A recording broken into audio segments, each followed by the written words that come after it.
দেশে স্পেশালিস্ট ইন্টেন্সিভিস্টের সংখ্যা কম। Anaesthetist, cardiologist, neurologist অনেক ক্ষেত্রে ক্রিটিক্যাল কেয়ারের দায়িত্বে থাকেন।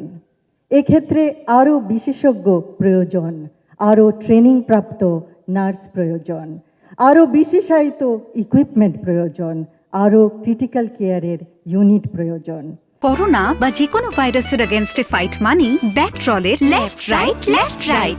আরও ওয়েল ইকুইপড অ্যাম্বুলেন্স প্রয়োজন, যেন গুরুতর অসুস্থ আহত রোগীকে প্রত্যন্ত অঞ্চল থেকে ক্রিটিক্যাল কেয়ার সম্বলিত হাসপাতালে দ্রুত আনা যায়।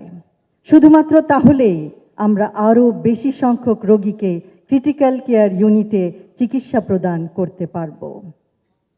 দেশ হিসেবে আমরা জনসংখ্যায় বিশাল, কিন্তু সামর্থ্য সীমিত। তবুও এই বাস্তবতায় সঠিক পথ বের করতে হবে গুরুতর আহত অথবা গুরুতর অসুস্থ রোগীদের চিকিৎসা প্রদান করার জন্য। দূরত্ব ও যানবাহন আরেকটি বিরাট অন্তরায়।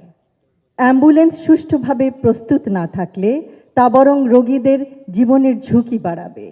প্রত্যন্ত গ্রামাঞ্চলে ক্রিটিক্যাল কেয়ার প্রদান করতে না পারলেও অন্তত প্রপারলি ইকুইপড অ্যাম্বুলেন্স দ্বারা রোগীদের সদর হাসপাতালে আনা যায়।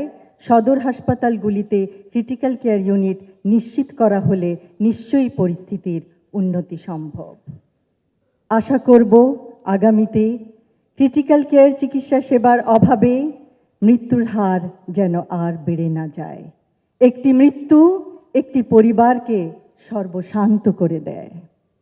আজ Bangladesh society of critical care মেডিসিনের 2026-এর ন্যাশনাল কনফারেন্সে আমাকে আমন্ত্রণ জানানোর জন্য আমি এই সোসাইটির সকল সদস্যকে আন্তরিক ধন্যবাদ জানাচ্ছি। ধন্যবাদ জানাচ্ছি তাদের মানবিকতা ও কঠোর পরিশ্রমের জন্য।